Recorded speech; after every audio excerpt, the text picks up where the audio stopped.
저는 본 말씀 통하여서 우리 하나님의 직분이라는 말씀으로 우리의 말씀 나누기를 원합니다. 우리가 신앙생활을 잘 해 나가기 위해서 가장 중요한 것이 알아야 할 것들이 있다면 그건 우선은 여러 가지 것들이 있겠지만 교회가 뭐냐, 바로 그것을 아는 것이 참으로 중요하다 생각되어집니다. 왜냐하면 교회가 뭔지 알아야 그 교회 안에서 내가 어떻게 생활해 나가야 될 것인가, 어떻게 이 신앙생활을 교회 안에서 이루어 나갈 것인가를 알 수 있을 것이기 때문에 그렇습니다. 여러분, 교회는 무엇입니까? 교회는 어떤 건물이 아니죠. 교회는 사람입니다. 근데 그냥 어떤 사람이냐, 그냥 일반 사람의 모임이 아니라 그냥 교회라고 하는 한 장소에 모여 있는 것이, 그것이 교회가 아니라 교회는 부름받은 사람들의 모임이 바로 교회다라고 얘기를 하고 있습니다. 그래서 예수님께서는 직접 이 교회에 대해서 한 비유를 통하여서 가르쳐 주셨는데, 그 비유가 바로 혼인잔치의 비유입니다. 한 임금이 혼인잔치를 벌였습니다. 그리고 사람들을 초대했습니다. 근데 정작 그 초대받은 사람들이 이 혼인잔치에 참석하지 못하겠다는 것입니다. 일이 많아서요, 장가 가야 돼서요, 다른 여러 가지 일들이 있어서 이 혼인잔치에 참석을 못하겠습니다. 그러니까 임금님이 종들에게 명을 내립니다. 너희들 지금 당장 가서 길거리에 누구든지, 그 사람이 어떤 사람이든지 어떤 조건에 있는 사람들인지 상관하지 말고 일단 모두 다 그 사람들을 데리고 와서 이 혼인잔치 자리를 채워라. 나가서 모든 사람들을 다 불러 세웠습니다. 그리고 그 사람들이 혼인잔치에 참석을 했습니다. 그래서 임금이 그 잔치자리에 막상 가보니까 어떤 사람이 있는데 보니까 예복을 입지 않았어요. 그러니까 왕이 노하여서 네가 어찌하여 예복을 입지 않았느냐 그러면서 그 사람을 쫓아냅니다. 그리고 말합니다. 마태복음 22장 12절에 이르되 친구여 어찌하여 예복을 입지 않고 여기 들어왔느냐 하니 그가 아무 말도 못하거늘 임금이 사환들에게 말하되 그 손발을 묶어 바깥 어두운 데 내던지라. 거기서 슬피 울며 이를 갈게 되리라 하니라. 청함을 받은 자는 많되 택함을 입은 자는 적으니라. 바로 이러면서 이 교회에 대해서 얘기해 주었습니다. 교회가 사람이 많이 모인 곳이 그냥 무조건 모이기만 하면 그것이 교회냐? 그게 아니라 바로 모인 사람들 가운데 예복을 입은 자들의 모임이 바로 교회다라는 것입니다. 예복이 뭡니까? 이 말을 들으면은요, 야, 임금님 너무하네. 일단 초청을 해놓고, 아니 사람이 부유한 사람은 예복을 많이 입겠지만 부유하지 못한 사람은 뭐 예복이 없을 수도 있지. 그렇다고 기껏 초청해놓고 그 사람을 내쫓아? 근데 여러분, 그것이 아니라 오늘날 우리는 오해하기 쉬운데 그때 당시 사람들에게는 이것이 전혀 오해가 되지 않습니다. 예복은 주인이 다 준비해 놓는 거예요. 그러니까 초청받은 사람은 그 집에 와서 주인이 예배해 놓은 예복을 입기만 하면 되는 것입니다. 그런데 이 청함을 받은 사람은 그 청함을 받고 그 잔치자리에 참석했으면서 그냥 예비되어진 예복조차 입지 않은 것입니다. 예복은 무엇입니까, 여러분? 구원을 얘기하는 것입니다. 하나님께서 우리 인생들 모두에게 이미 다 예비해 놓으셨어요. 그걸 그냥 받아서 입기만 하면 되는 것입니다. 그런데 혹자들은 그 준비되어진 주인이 모두 준비해 놓고 모두에게 베풀어 준 그 예복을 입기만 하면 되는데 그것조차 입지 않은 사람들은 그 모임에 참석했다 할지라도 결국 택함 받지 못하고 쫓겨나게 되어지는 것이다 라고 말씀하시면서, 교회는 어떤 사람들의 모임입니까? 구원받은 사람들의 모임이 교회입니다. 예복을 입은 사람들의 모임, 그것이 바로 교회라는 것입니다. 그러니까 우리가 아무리 오랜 생활 동안 교회를 왕복을 하고 그리고 교회라고 하는 예배의 자리에 앉아있다 할지라도 예복을 입었느냐 입지 않았느냐, 그에 따라서 나는 교회 구성원이냐 아니면 내가 교회가 아니냐가 판가름 내어진다는 것입니다. 여러분, 우리 믿는 하나님의 성도들, 교회에 와서 예배의 자리에 함께 참석하는 저와 여러분들은 관심을 갖고 살펴봐야 합니다. 나 자신은 비롯한 말할 것도 없고 나와 함께하는 우리 가족과 또 함께하는 우리 이웃들에 대해서 과연 저 사람은 예복을 입었는가 입지 않았는가, 한 자리에 참석하고 있지만 무리 가운데 함께하고 있지만 과연 진정 그 중심 속에 예복을 입은 자인가 입지 않은 자인가, 여기에 우리는 관심을 갖고 그 사람들을 대할 수 있어야 한다는 것입니다. 우리의 가족 가운데, 우리와 함께하는 우리의 친지들 속에, 우리와 함께 교제를 나누는 우리 이웃들 간에 예복을 입지 않았다면 성경은 분명히 말합니다.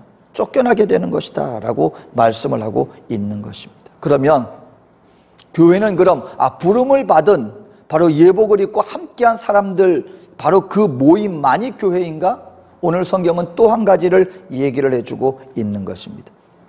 우리 교회는요, 부름을 받은 사람들의 모임일 뿐만 아니라 부름받은 자들을 또한 보내신 하나님의 보내심을 받은 자들, 바로 그들이 교회 구성원이다 라고 말씀을 해주고 있다라는 것입니다.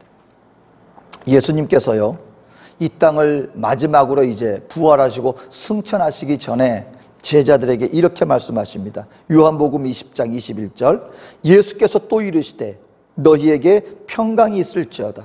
예수님이 부활하시고 제자들에게 나타나시고 이렇게 말씀하신 거예요. 아버지께서 나를 보낸 것 같이 나도 너희를 보내노라. 여러분, 예수님께서 마지막 부활 승천하시기 전이니까 유언과 같은 말씀입니다. 여러분, 사람이 누구든지 일생 가운데 많은 말들을 하지만 언제 가장 무게 있는 말을 하겠습니까? 내가 이 세상을 떠나기 전 자녀들에게 또 함께한 사람들에게 전하는 그 마지막 유언과 같은 메시지는요, 가볍게 받아들일 수가 없는 비중 있는 말입니다. 그런데 예수님께서 제자들에게 마지막으로 유언과 같은 말씀을 하셨는데 뭐라고 말씀하셨습니까? 내가 이 땅 가운데 온 것은 본인 스스로 온 게 아니라는 거예요. 예수님이 왜 이 땅 가운데 오셨습니까? 아버지께서 예수님을 이 땅 가운데 보내셨습니다. 그리고 말씀하십니다. 내가 아버지의 명을 따라 이 땅에 보냄을 받은 것 같이 그와 동일한 이유로 나도 이제 너희를 세상에 보낸다. 여러분, 우리 믿는 믿음의 성도들은 어떤 사람들입니까? 바로 예수 그리스도로 말미암아 부르심을 받아 하나님과 화목하게 되었고, 이제 그 화목함을 받은 저희들은 또한 예수님께서 동일하게 말씀하십니다. 너희가 나와 화목하게 된 것 같이 너희는 이제 세상에 나아가 세상을 아버지와 화목하게 하는 그 직분을 너희는 감당해야 한다. 우리는 부름을 받았을 뿐만 아니라 또한 보냄을 받았다. 이들이 누구입니까? 바로 교회입니다. 저와 여러분, 부름을 받고 또다시 보냄을 입은 자들이 바로 교회다. 오늘 이 메시지를 우리 고린도후서 5장 18절에서 사도 바울이 똑같이 얘기하고 있는 것입니다. 모든 것이 하나님께로서 났으며 그가 그리스도로 말미암아 우리를 자기와 화목하게 하시고 또 우리에게 화목하게 하는 직분을 주셨으니, 바로 이 말이에요. 오늘 본문 18절 말씀은 우리를 부르셔서 그리스도와 화목하게 하셨고 또한 우리로 하여금 화목하게 하는 직분을 주셨다. 그런 의미에서 여러분, 우리 교회에서 나는 직분자가 아닌데요, 직분이 있는 분도 계시고 혹자는 직분이 아직까지도 없는 분들도 계십니다. 그런데 그렇다고 해서 나는 아직 직분자가 아닙니다 라고 얘기할 수 있는 성도는 아무도 없다는 것입니다. 예수로 말미암아 성도로 구원을 받았다면 성도된 모든 사람들은, 이 하나님과 화목하게 되어진 모든 사람들은 또한 세상에 나가 세상으로 하여금 하나님과 화목하게 하는 그 사역을 감당할 직분자로 부름을 받았다는 것을 오늘 성경은 분명하게 우리에게 말씀해주고 있습니다. 이걸 알아야, 교회가 뭔지 알아야 내가 이 땅 가운데 이제 무엇을 위해서 살아야 되겠구나를 알게 되는 것이죠. 오늘 그러면 이와 같은 직분을 받은 저와 여러분들이 이 세상을 하나님과 화목하게 하라는 이 직분을 어떻게 하면 우리가 잘 감당할 수 있겠습니까? 오늘 이 고린도 후서 사도 바울의 이 서신을 통하여 세 가지 말씀을 우리에게 주십니다. 첫 번째, 저와 여러분들이 이 화목케 하라는 직분을 잘 감당하기 위해서는 그리스도를 위해서 살아야 한다라고 말씀하고 있습니다. 그리스도를 위해서 살아야 한다. 오늘 사도 바울은요, 오늘 이 고린도 후서의 5장의 말씀을 통해서 먼저 하나님의 사랑에 대해서 먼저 우리에게 말씀을 해주고 있습니다. 하나님의 사랑에 대해서. 여러분, 저와 여러분들이 이 땅 가운데 다 태어날 때 나름대로의 희망과 목적을 가지고 태어납니다. 또 이런 목표를 가지고 나는 이랬으면 좋겠다는 소원을 가지고 있죠. 근데 확실히 시대가 변하기 많이 변했어요. 우리 저와 여러분들도 어렸을 때 학교에서 무슨 조사를 많이 했어요. 그때 그 중에 하나가 뭐냐면 너 장래 희망이 뭐냐. 그때는 최고가 뭐였냐면 전부 다 뭐 대통령 되고 싶어요. 뭐 그런 거였어요. 근데 어느 순간에서부턴가 참 우리 학생들에게 패러다임의 변화를 제가 어디에서 확연하게 느꼈냐면, 언젠가 제가 한번 이제 이민 와서죠. 이민 와서 요즘 한국에 있는 초등학생들한테 너는 장래 희망이 뭐냐 그랬더니 심형래 그런 아이들도 나왔대요. 그때는 막 그 연구 뭐 그러면서 심형래가 막 굉장한 인기가 있었거든요. 어린아이들한테도 그렇고.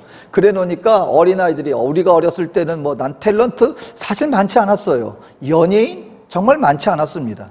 전부 다 뭐 대통령, 장군 뭐 그런 쪽으로 나갔었죠. 의사.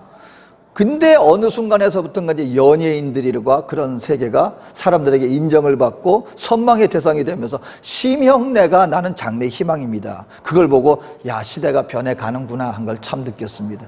근데 여러분, 놀랍게도 예수님은 이 땅 가운데 어떤 목적을 가지고 오셨느냐? 성경은 놀랍게도 예수님은 이 땅 가운데 죽기 위해 오셨다고 말씀하셨습니다.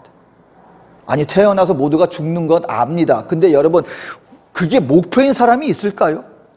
살고 죽음이 있으니까 어쩔 수 없이 우리가 그걸 받아들이는 것일 뿐이지, 나는 이 땅에 죽기 위해 태어났습니다라고 말할 수 있는, 또 그걸 원하는 사람은 아무도 없을 것입니다. 그런데 예수님은 이 땅 가운데 오신 목적이 무엇이냐?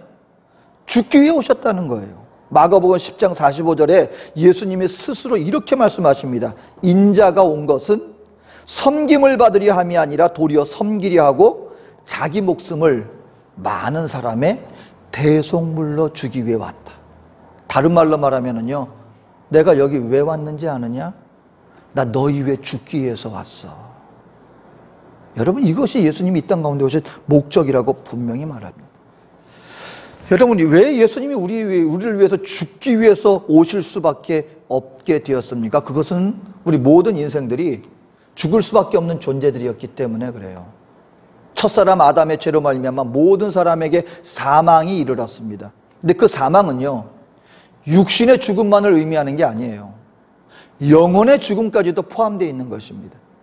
여러분, 이게 죽음의 원래 뜻이 뭐라 그랬어요? 죽음은 분리라 그랬죠.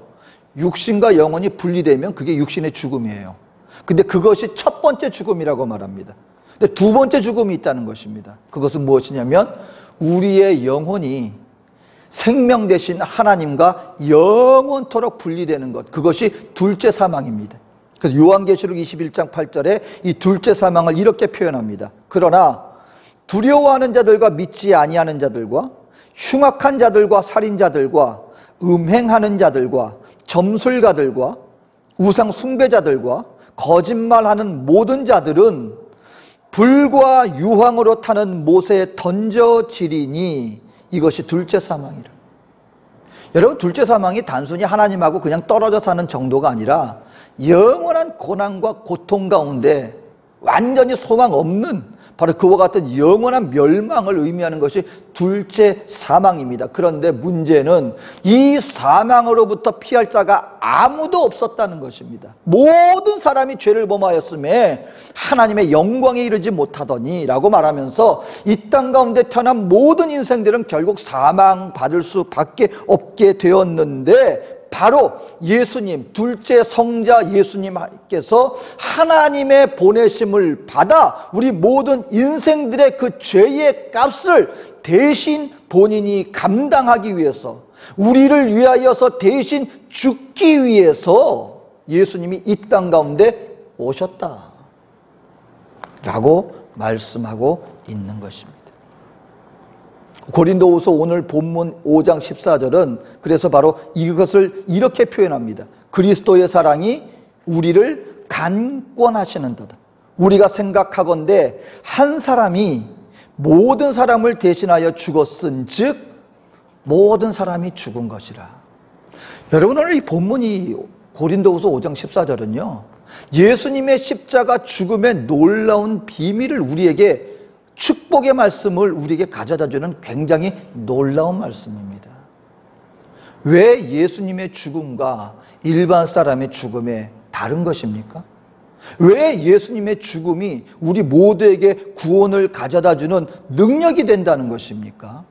바로 그 비밀은, 바로 예수님의 죽으심은 한 개인의 죽음이 아니라 우리 온 인류를 대표하는 대표적인 죽음이기 때문에 그 죽음이 놀라운 능력이 있다는 것입니다.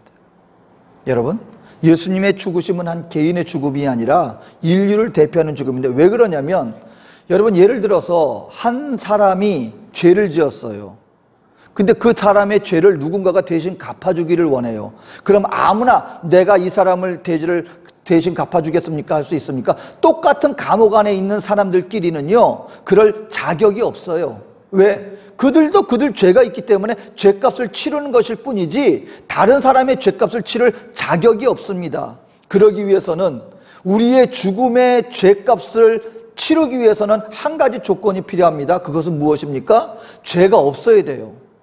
인생 가운데 태어난 모든 사람들은 이미 죄 안에 태어나기 때문에 모두가 그 죄값을 치를 수밖에 없는데, 하나님만은 죄가 없는 분이 인간의 몸을 입고 오셔서 우리를 대신하여 죽었다라는 것입니다. 그래서 예수님의 죽음은 어떤 죽음입니까? 한 개인의 죽음이 아니라 죄 없는 자로서, 그리고 하나님으로서 우리 모든 인생의 죄를 대신하여 치르는 그 죄값을 치루었기 때문에 그의 죽으심은 결국 누구의 죽음이다? 우리 모든 인생들의 죽음이다. 죄의 싹은 사망이다. 우리 모든 인생의 죄의 값을 예수님께서 대신 갚아주셨다는 것입니다. 예수님의 죽음은 어떤 성질을 가지고 있느냐? 대표적인 성격을 가지고 있다는 것입니다. 여러분, 요즘 월드컵을 하느라고 이전과 같은 어떤 그런 분위기는 아니지만 어쨌든 월드컵이 이루어지고 있습니다. 우리 브라질 사람들 너무너무 좋아합니다. 왜요? 이겼으니까. 본인들이 이긴 게 아니에요. 그런데 그 열 몇 명 되는 그 선수들이 뛰어서 이겨놓으니까 온 이 수억 인구를 가진 온 브라질 사람들이 다 기뻐합니다. 왜 그렇습니까? 바로 그 선수들은 누구를 대표합니까? 브라질이라고 하는 나라를 대표해요. 그러니까 그들이 이긴 것은 브라질이 이긴 것입니다. 브라질 사람들이 다 이긴 것입니다. 예수님이 죽으신 것은 예수님 개인의 죽음이 아니라 우리 온 인류를 대표하여 죽으신 것입니다. 아담 한 사람의 죄가 우리 인류의 죄가 된 것처럼, 왜냐하면 아담이 인류를 그 당시에는 대표했기 때문에, 마찬가지로 예수님 한 개인의 죽음은 개인의 죽음이 아니라 우리 인류를 대표하여서 예수님이 그 죄값을 치른 죽음이 되기 때문에 그 죽음은 우리 모두의 죽음이 되는 것이다 라고 말씀하시면서, 이것을 깨달은 사도 바울이 오늘 이 놀라운 하나님의 사랑을 깨달은 그것을 무엇이라고 얘기를 하느냐? 그리스도의 사랑이 우리를 강권하시는도다 라고 표현했습니다. 여러분, 강권한다는 의미가 뭡니까? 끌어당긴다는 거 아닙니까? 사도 바울이 내가 죄인이었는데 나 같은 죄인을 예수님께서, 하나님께서 나를 사랑하셔서 자기 몸을 들이심으로 말미암아 나를 구원해 주셨군요. 이 죽음에 대한 의미를 깨닫고 나니까 가만히 있을 수 없었다는 거예요. 그 하나님의 놀라운 사랑이 나의 삶을 이끌어 나가게 되더라는 것입니다. 그래서 이제는 내가 하나님의 놀라운 사랑을 받았으니 이제는 내가 다시는 나의 육신을 위하여서 죄와 짝하여 살지 않고 나를 위하여 죽으시고 부활하신 그 놀라운 하나님의 은혜 감사하여 주님 위하여 살아가겠습니다. 이것을 그리스도의 사랑이 나를 강권하시는도다 라고 표현하여 우리에게 들려주고 있는 것입니다. 여러분, 이것이 그리스도인의 마땅한 삶의 모습이라는 것입니다. 오늘 그래서 15절에 이렇게 말합니다. 그가 모든 사람을 대신하여 죽으심은 살아있는 자들로 하여금 다시는 그들 자신을 위하여 살지 않고 오직 그들을 대신하여 죽었다가 다시 살아나시는 이를 위하여 살게 하려 함이라. 여러분, 이제 예수님으로 말미암아 구원받은 우리들은요, 그 하나님의 그 구원의 놀라운 사랑을 깨달았다면 무언가가 우리의 삶을 이끌어 가야 한다는 것입니다. 그것은 더 이상 나의 육신을 위하여, 이 땅의 것을 위하여 나 중심적으로 내가 주인 되어 살아나가는 것이 아니라, 그 삶은 어떤 삶이었어요? 아담이 선택한 삶이 그런 죄의 삶이었습니다. 하나님 없이 내가 내 주인이 되어서 내 육신을 위하여 내가 마음대로 이 땅의 것만을 위하여 살겠습니다. 하나님과는 상관없이 살겠습니다. 이것이 죄악된 인생의 삶이었다는 것입니다. 그렇다면 이제 그로 말미암아 죽을 수밖에 없는 우리가 다시금 예수로 말미암아 구원받은 사람이 되었다면 우리의 삶의 방향이 어떤 방향이 되어야 하겠습니까? 이제는 나를 위하여 죽으시고 부활하신 하나님의 아들을 위하여, 그 사랑에 감사하여 그리스도를 위하여 살아가는 삶, 바로 그것이 되는 것이 마땅하다. 오늘 그것을 한마디로 표현했습니다. 그리스도의 사랑에 강권하심을 입는 삶. 그렇게 되어진 우리는 감당할 수 있다는 것입니다.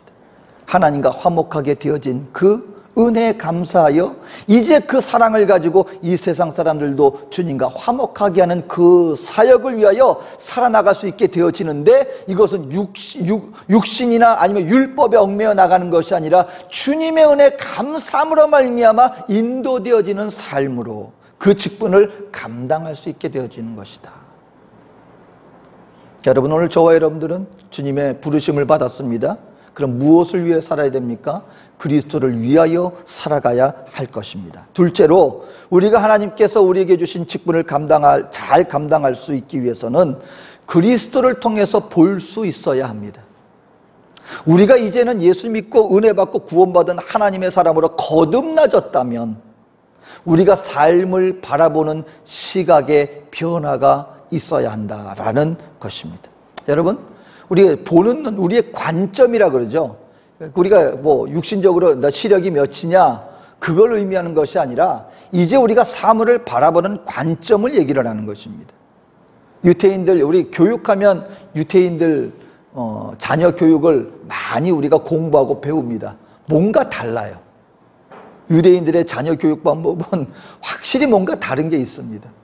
근데 그 중에 우리 어린 자녀들에게 사물을 바라보는 관점에 대한 교육을 시키는데, 다윗과 골리앗 이야기를 유대인들은 이렇게 가르쳐 준답니다. 그때 당시에 이스라엘 사람들과 그 군사들은 골리앗이 앞에 나왔을 때, 야, 저 사람은 등치가 너무 커서 우리가 상대하기 너무너무 힘들겠다, 이렇게 바라봤다는 거예요. 그런데 다윗은 그 골리앗을 바라보고, 야, 골리앗은 너무 크니까 절대로 내가 던진 돌이 벗어날 일이 없겠구나 라고 생각하고 나갔다는 거예요. 그렇죠, 여러분? 표적물이 조그마면 맞히기 힘들잖아요. 근데 이래요, 막 등이 산만해요. 그러면 내가 어디 던져도 그 돌은 갖다 맞는다는 거예요. 그러니까 여러분이 여호수아와 갈렙도 마찬가지죠. 이스라엘 백성들은 우리가 보기에 그 사람들은, 여리고성 사람들은 아주 장대하여서 우리가 보기에도 우리 스스로가 메뚜기가 떠이다. 그랬는데 여호수아와 갈렙은 뭐라 그랬어요? 무슨 말이냐? 주님이 우리와 함께 하시면 거기에는 너무나 많은 소산물들 있고 풍부한 게 많은데 주님이 우리와 함께 하시면 그들은 우리의 밥이야. 장대한 장애물이 많은 게 아니라 우리가 취할 게 넓고 널린 우리의 밥이 풍부한 거야 라고 바라보는 시각이 달랐다는 것입니다. 오늘 성도들에게 우리 주님은 말합니다. 너희가 진정 구원함을 받았느냐? 그렇다면 너희에게 한 가지 변화가 있어야 되는데 너희들이 사물과 살아보는 영적 안목의 변화가 있어야 된다 말씀합니다. 여러분, 어떤 환경과 똑같은 상황인데도 불구하고요, 관점이 긍정적인 사람들은 거기에서 선을 찾아냅니다. 긍정을 찾아냅니다. 근데 바라보는 관점이 부정적인 사람들은요, 똑같은 상황인데도 불구하고 거기에서 악과 부정적인 것을 희한하게 찾아냅니다. 상황은 똑같아요. 관점의 차이라는 것입니다. 그래서 여러분, 친구들이 있었는데 그 중에 한 사람은 너무너무 부정적이에요. 그러니까 친구들이 항상 야, 너는 좀 뭔가 좀 긍정적으로 좀 생각하는 걸 배워. 그러다가 이 한 친구가 물 위를 뛰어다니는 개를 발견을 했습니다. 그리고 그것을 개를 발견하자마자 떠오른 것이 바로 그 친구였습니다. 그 친구를 불렀어요.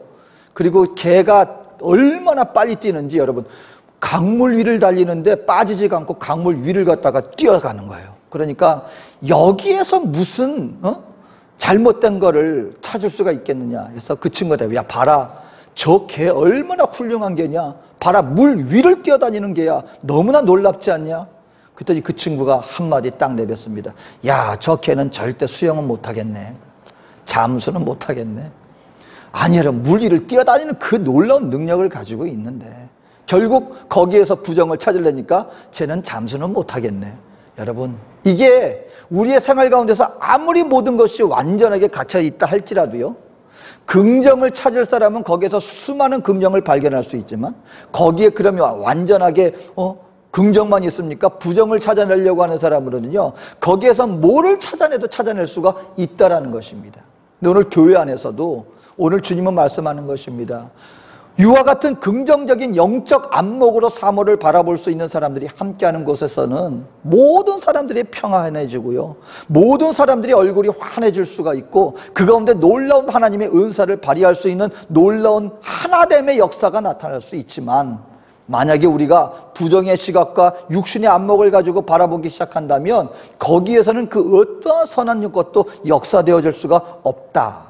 오늘 그래서 이 모습을 사도 바울은 오늘 본문 16절에 이렇게 표현합니다. 그러므로 우리가 이제부터는 언제부터입니까? 구원받고 난 다음부터는 어떤 사람도 육신을 따라 알지 아니하노라.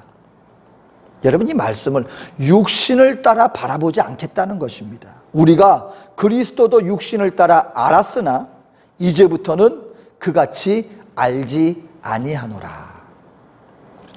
여러분, 하나님의 믿음의 공동체가 절대로 하나 되지 못할 때 가만 보십시오. 어떤 공동체가 하나 되지 못하느냐? 자기 소견에 옳은 대로 행하는 교회는요, 하나 되기가 힘들어요. 한번 가만 생각해 보십시오. 여러분, 교회에서 좋은 일 하자는 것이 교회 아니겠습니까? 근데 좋은 일 하려고 모이는데 왜 그렇게 갈등이 많습니까? 그 어떤 차이입니까? 사람마다 좋은 일 하자고 하는데 좋은 일이라고 하는 그 개념을 바라보는 관점이 다 달라요. 아니, 나 좋은 일 하자는 거 아닙니까? 어떤 사람들은 하나님의 선교 사역을 하는 게 좋은 일입니다. 어떤 사람들은 우리 사회에 어려운 사람들 도와주는 게 좋은 일입니다. 어떤 사람은 하지만 먼저 우리가 하나님의 말씀으로 교육받는 게 좋은 일입니다. 우리가 하나님 앞에서 예배하고 우리 교회를 더 사람들 앞에서 관리하고 예쁘게 꾸미는 게 좋은 일입니다. 다 좋은 일이에요. 근데 자기 보기에 좋은 일이에요. 그런데 자기 것만 주장합니다. 이게 좋은 일 하자는데 왜 이거 먼저 안 합니까? 왜 이걸 갖다가 더 우선시 안 합니까? 왜 이걸 더 중점을 두지 않습니까? 그러다 보면은요, 참 곤란한 게 뭔지 아십니까? 틀린 말은 하나도 없거든요. 그런데 거기에서 하나가 되지 못하는 이유는 무엇입니까? 자기 보기에, 자기 소견에 옳은 대로 행하는 거예요. 그러니까 주님이 말씀하시는 것입니다. 너희들 보기에 너희 소견대로 너희 중심적으로 하는 것이 아니라 이젠 예수 그리스도 안에서 사람을 육신을 따라 알지 아니하고 그리스도도 육신을 따라 아는 것이 아니라 영적으로 거듭난 시각으로 사물과 이웃들을 바라볼 수 있어야 한다라고 말씀해 주고 있습니다. 그러니까 여러분, 주님 안에서 본질적으로 우리가 어긋난 것이 아니면, 주님 안에서 영적 안목을 가진 사람들은요, 다 주님 안에서 하나님의 그리스도를 위하여서, 그리스도의 사랑이 강권적으로 하여서 내가 원하는 대로 가는 것이 아니라 주님 안에서 모두를 위하여서 나 자신을 희생하며 덮어주고 관용하고 함께 포용하며 나아갈 수 있게 되어지는 것입니다. 이러기 위해서는 어떤 눈이 열려야 돼요? 우리의 영적 시각이 열려져야 합니다. 그래서 사람을 바라볼 때도요, 육신을 따라 바라보지 않아요. 그러니까 여러분, 외적으로 모든 것을 갖췄지만 영적으로 헐벗고 알고 보니까 그 사람이 예복을 입지 않았을 수도 있다는 것입니다. 그렇다면 우리가 그 부분에 대해서, 그 사람에 대해서 세상적인 육신의 관점으로 바라보고 모든 것을 인정하는 것이 아니라 그 사람이 영적 모습을 바라보면서 함께 걱정하고 기도해 주는 모습. 성경에 보십시오. 사도 바울이 말합니다. 우리 믿는 그리스도인들은 무명한 자 같으나 유명한 자. 세상으로 볼 때는 우리가 무슨 힘이 있어 보입니까? 그런데 영적으로 보니까 그게 아니라는 거예요. 우리가 세상으로 볼 때는 너희는 미약한 자 같으나 진정한 강한 자야. 그래서 어떻게 가능합니까? 세상이 가르쳐주는 그 척도대로, 세상이 가져다주는 육신적인 잣대를 가지고 바라보면 훌륭하고 모든 것이 부족함이 없어 보이고 능력 있고 뛰어나 보이지만 영적으로 볼 때는 헐벗고 굶주리고 가난한 상황 가운데 있을 수 있는데, 외적으로 볼 때는 막 미약해 보이고 아무것도 없어 보이는데 영적으로 바라보지 주님 안에서 믿음으로 말미암아 강건하고 주님 안에서 믿음으로 부유한 사람이 있을 수 있는데, 교회 안에서는 어떻게 바라봐야 되느냐? 세상에서 배운 나의 가치관을 따라 바라보는 것이 아니라 그리스도로 말미암아 우리의 영적 눈을 가지고 바라보게 되어지면 그 공동체는 어떤 공동체가 되어지느냐? 강하고 긍정적이고 모두가 함께 더불어 살아가는 그런 믿음의 공동체가 되어질 수 있는 것이야. 오늘 그래서 주님은 말합니다. 너희가 이 땅 가운데서 하나님과 화목해 되어지고 세상 사람들을 주님과 화목하게 하는 직분을 감당하기 원하느냐? 그렇다면 그리스도 안에서 모든 사람이 이미 새롭게 된 피조물이라는 시각을 가지고 영적 안목으로 이웃과 사물을 바라볼 수 있어야 한다 말씀해 주고 있는 것입니다.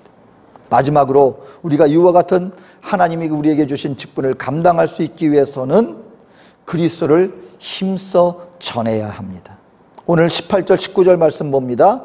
모든 것이 하나님께로서 났으며 그가 그리스도로 말미암아 우리를 자기와 화목하게 하시고 또 우리에게 화목하게 하는 직분을 주셨으니 곧 하나님께서 그리스도 안에 계시사 세상을 자기와 화목하게 하시며 그들의 죄를 그들에게 돌리지 아니하시고 화목하게 하는 말씀을 우리에게 부탁하셨느니라. 우리에게 화목의 직분을 주셨고 화목하게 하라는 말씀을 우리에게 부탁하셨다. 자꾸 화목이라는 말이 나오니까 여러분 막 혼동되죠. 벌써 이 화목이라는 말이 몇 번이 나옵니까? 근데 왜 화목이라는 말이 중요합니까? 여러분 기억하십시오. 이 땅에서, 이 세상에서 아무리 온유하고 착하고 정말 법 없이 산다 생각할 정도로 인정받는 사람이라 할지라도 그리스도 예수 안에서 예복을 입지 않은 사람들은 하나님과 원수된 사람들입니다. 그리고 그 하나님과 원수된 사람들은 결국 하나님의 나라에 들어가지 못하고 밖에 쫓겨나가 어둠 가운데서 슬피 울며 이를 갈게 될 것이다. 얼마나 여러분 끔찍한 일입니까? 너무나 사랑하고 너무나 모든 사람들에게 정말 이 땅 가운데 야, 저 사람은 정말 모든 사람에게 유익이 되는 것 같은 사람이야 한다 할지라도 그리스도의 예복이 없으면, 구원받지 못하면 결국 그 사람은 하나님과 원수된 상황 가운데 있는 사랑이다 라고 말씀하고 있는 것입니다. 그래서 우리 보고 뭘 하라는 거예요? 다른 거 아닙니다. 이 놀라운 그리스도의 사랑을 전하라. 여러분 믿기만 하면 구원받는 거예요. 어떤 희생도 요구되지 않습니다. 어떠한 단련이라든가 어떤 수행이 요구되는 게 아니에요. 그리스도의 놀라운 십자가의 죽으심과 부활하신 그 구원의 은혜를 믿기만 하면, 예비되어진 예복을 입기만 하면, 받아들이기만 하면 구원받는 사람이 되는 거예요. 그 사람이 하나님과 화목하게 되는 거예요. 하나님과 화목하게 된 우리들은 뭘 하라는 겁니까? 그 하나님과 화목하게 된 은혜를 이웃들에게 세상에 나가서 그들에게 전하여 그들로 하여금 하나님과 화목하게 되는 그 직분을 감당하라라고 말씀해 주고 있는 것입니다. 여러분, 그래서 우리 믿는 그리스도인들이 세상 가운데서 우리의 삶으로 먼저 증거해야 된다. 왜 우리가 여러분 세상에서 조심해야 됩니까? 무슨 세상 사람들한테 무슨 인정받을 게 있다고? 만약에 저와 여러분들이 세상에서 함부로 살아요. 그리고 막 그냥 세상과 아무렇지 않게 살아요. 그리고 어느 날 예수님의 복음을 전한다고 한번 해보세요. 예수를 처음부터 알지 못했던 사람들이 먼저 우리의 삶의 모습을 알고 있는 그들이 그러한 우리들에게서 나온 어떤 메시지를 듣는다면 그걸 받아들일 수 있겠습니까? 왜 우리의 삶을 절제된 삶을 살아야 합니까? 그 목적은 사람들 앞에 우리의 행동으로 그 어떤 모습으로 우리가 그냥 가식적으로 어떤 일을 인정을 받기 위해서 목적을 가지고 그러는 것이 아니라 한 가지 목적입니다. 내가 전하는 복음의 언어가 그에게 전달되어질 수 있는 매개체가 되게 하기 위해서 우리의 말과 더불어 우리의 삶으로서 복음을 전하는 것. 이거 잘하는 이단이 여호와의 증인이에요.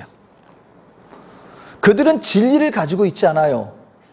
근데 그들은 삶으로 사람들 앞에 어느 정도 인정을 받고 나갑니다. 그런 걸 보면 진리를 갖고 있지 않는 사람들도 그렇게 할 수 있다면, 제가 왜 그러냐면 한두 사람한테 들은 게 아니고 그것도 현지인 이 나라 저 나라에서 여호와의 증인의 사람들과 가까이 했던 믿지 않는 일반 사람이 그 사람들한테 어떤 자기는 여호와의 증인을 믿지 않는다. 그 교회나 어떤 그 모임에 자기는 인정하지 않는다. 그런데 한 가지, 그 사람들은 착하다. 그게 뭡니까? 그들은 진리를 가지고 있지 않아요. 결국 그들이 가지고 전하는 것은 사람들을 구원의 길로 인도하지 않아요. 잘못된 길로 가요. 그런데도 불구하고 그들은 삶으로서 사람들 앞에 인정받는 성실과 정직과 이웃에게 베푸는 삶을, 그걸 통해서 많은 사람들에게 오히려 인정을 받는다는 것입니다. 하물며 여러분, 우리 믿는 하나님의 백성들은 우리 인생들에게, 이 세상 사람들에게, 그들에게 영생을 가져다 줄 수 있는 참 진리를, 영생의 진리를 이미 우리는 부여받은 자들입니다.